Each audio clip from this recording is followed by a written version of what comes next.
Students, तो अभी start करते हैं क्वेश्चन नंबर 11। तो क्वेश्चन नंबर 11 बोला गया है prove that the parallelogram circumscribe a circle is a rhombus. ठीक है, बेसिकली आपको प्रूव क्या करना है। देखिए एक सर्कल बना है, मैंने डायग्राम पहले से ड्रॉ करके रखा है। देखिए सर्कल है, उसके बाहर से एक पैरेललोग्राम है।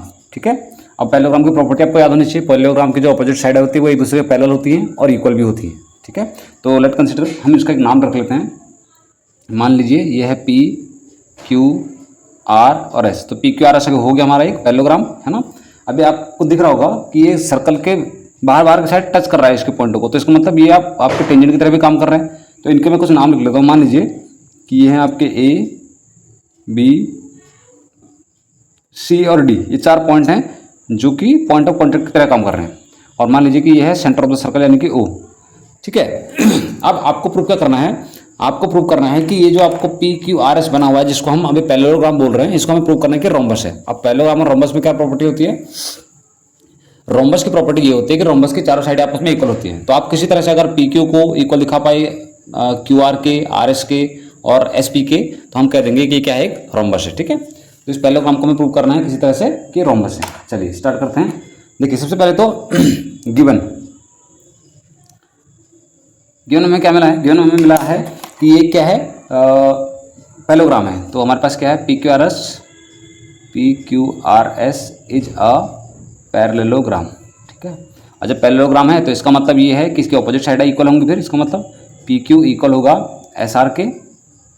ठीक है, सिमिलरली क्यू आर इक्वल हो जाएगा एस पी के। ठीक है, इतना तो आपको समझ में आ ही रहा होगा। ठीक, चलिए ना मूविंग नेक्स्ट। अब हमें प्रूव क्या करना है, टू प्रूव, तो हमें प्रूव करना है कि एबीसीडी नहीं, पी क्यू आर एस जो है हमारा एक क्या है, ये एक रोम्बस है। ठीक है, तो लिख देते हैं P Q R S is a rhombus. ठीक है, हमें ये प्रूव करना है कि पी क्यू आर एस क्या है, हमारा एक रोम्बस है। एक सेकेंड, तो हमें प्रूव करना है कि पी क्यू आर एस क्या है, इज अ रोम्बस। अब रोम्बस का मतलब ये है कि हमें प्रूव करना है कि P Q equals to Q R equals to R S equals to S P या पी एस। ठीक है, ये चारों साइड एक दूसरे क्या है, इक्वल है, ये हमें प्रूव करना है। चलिए प्रूव करते हैं। तो इसको प्रूव कैसे कर सकते हैं। देखिए हमें ये पता है कि किसी एक्सटर्नल पॉइंट से अगर दो टेंजेंट ड्रॉ किए जाते हैं किसी सर्कल के ऊपर, तो दोनों टेंजेंट की लेंथ बराबर होती है। तो देखिए ये पी हमारे किसकी तरह काम कर रहा है, एक एक्सटर्नल पॉइंट की तरह। तो पी से लेके ए तक की जो लेंथ है और पी से लेके डी तक की जो लेंथ है वो दोनों आपस में इक्वल होंगी। सिमिलरली क्यू से लेके ए तक की लेंथ, क्यू से लेके बी तक की लेंथ, ये आपस में इक्वल होगी। आर से बी तक की लेंथ, आर से सी तक की लेंथ, ये आपस में इक्वल होगी। और एस से सी तक की लेंथ और एस से डी तक की लेंथ, ये आपस में क्या हो जाएंगे, इक्वल हो जाएंगे। क्योंकि ये चारों के चारों पी क्यू आर एस के हमारे एक्सटर्नल पॉइंट्स की तरह काम कर रहे हैं, और बाकी जो आपके ये पॉइंट ऑफ कॉन्टैक्ट हैं ये हमारे क्या हो जाएंगे, इनके टेंजेंट हो जाएंगे, तो ये आपस में इक्वल हो जाएंगे। ठीक है, तो मैं एक लाइन लिख दे रहा हूँ, we know length of tangents, length of tangent drawn from external point, drawn from external point, drawn from external point are equal. ठीक है, किसी बाहर वाले पॉइंट से हम किसी सर्कल के ऊपर टेंजेंट ड्रॉ करते हैं तो उनकी लेंथ आपस में क्या हो जाती है, इक्वल हो जाती है। हम इसको लिख रहे हैं। ठीक है, ये लिख दिया हमने। तो यहाँ से हम ये कह सकते हैं कि दैट पी ए इक्वल हो जाएगा किसके बराबर, पी डी के, है ना। पी इक्वल हो जाएगा पी डी के। सिमिलरली क्यू ए इक्वल हो जाएगा क्यू बी के। सिमिलरली सी आर इक्वल हो जाएगा सी बी के, सॉरी आर बी के, सी आर नहीं, एक्चुअली इसको आर सी लिखना चाहिए था। चलो आर सी लिख देते हैं, आर सी ज़्यादा बेटर होगा। R C equals to R B, R C equals to R B के। सिमिलरली आपके S C equals to S D के। ठीक है, और ये चारों के ऊपर ये आपकी प्रॉपर्टी हो गई।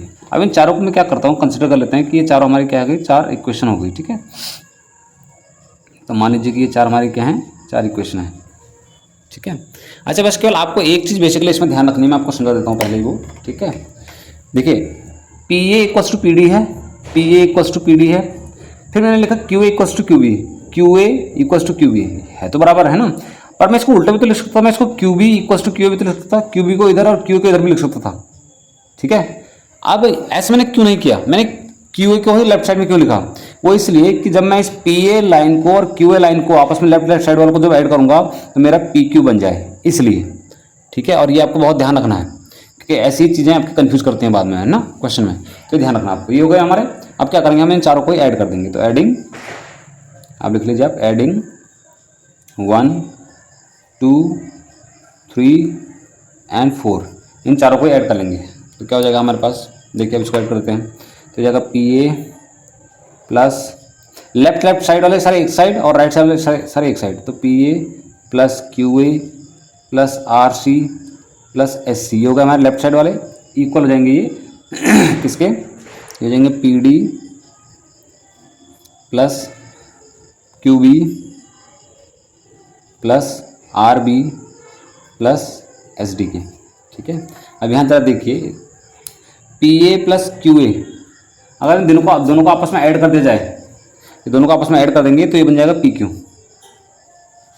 Plus, similarly R C plus S C, जरा देखिए कहाँ है, ये रहा R C plus S C, इन दोनों को ऐड करेंगे तो बन जाएगा एस आर,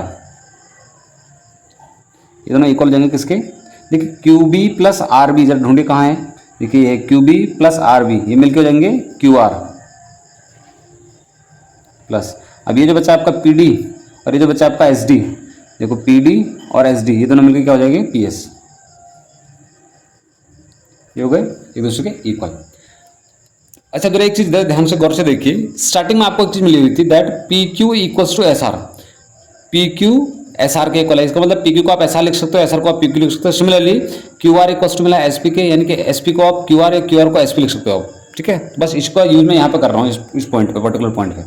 तो देखिए यहाँ पे पी क्यू को पी क्यू रहने देते हैं, तो पी क्यू का पी क्यू प्लस इस एस आर को मैंने चेंज कर दिया, एस आर को मैंने देखो एस आर को मैं चेंज कर सकता हूँ किसमें, पी क्यू में, तो मैंने इसको लिख दिया P Q equals to Q R को क्यू आर ही रहने देते हैं प्लस पी एस या एस पी, इसको लिख सकते हैं वापस हम क्या क्यू आर, तो मैंने क्यू आर लिख दिया इसको। ठीक है, अब उससे हुआ क्या कि मेरे पास आ गया 2 times of P Q equal हो गया 2 टाइम्स ऑफ क्यू आर। ठीक है, ये 2 से 2 कैंसिल आउट हो गया, इसका मतलब मेरे पास आ गया P Q equals to Q R. ठीक है, और बिल्कुल इसी तरह अगर मैं यूज करता, ठीक है, मैं पी क्यू ना डाल के एस आर डालता तो मेरा क्या जाता, S R equals to P S आ जाता फिर, है ना। तो मैं यहाँ पे एक छोटा सा पॉइंट और लिख दे रहा हूँ, सिमिलरली जो मेरा एस आर होता वो इक्वल आ जाता है किसके, पी एस के, है ना। और अगर हम कंपेयर करें आप किसको, ये दो जो स्टार्टिंग में हमें गिवन है वो, और दो जो हमने निकाले हैं अभी ये, इन दोनों को, इनको कंपेयर करेंगे तो हमें कंपेयर करने से क्या मिलेगा, हमें मिल जाएगा कि पी क्यू इक्वल है क्यू आर के, वो इक्वल है आर एस के, और वो इक्वल है पी एस के, यानी कि जो हमें प्रूव करना था। ठीक है, देखिए आप दिख भी सकता है P Q equals to Q R, ये दिख रहा है ना, तो इसलिए मैंने P Q equals to Q R लिख दिया।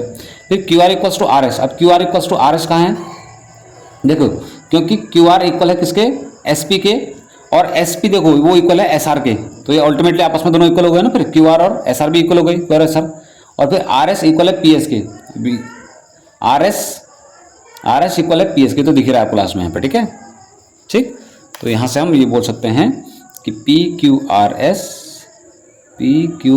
एस इज अ रोम्बस, तो ये हमने प्रूव कर दिया। ठीक है, ये था आपको क्वेश्चन नंबर 11 था ये। अब बढ़ेंगे क्वेश्चन नंबर 12 की तरफ।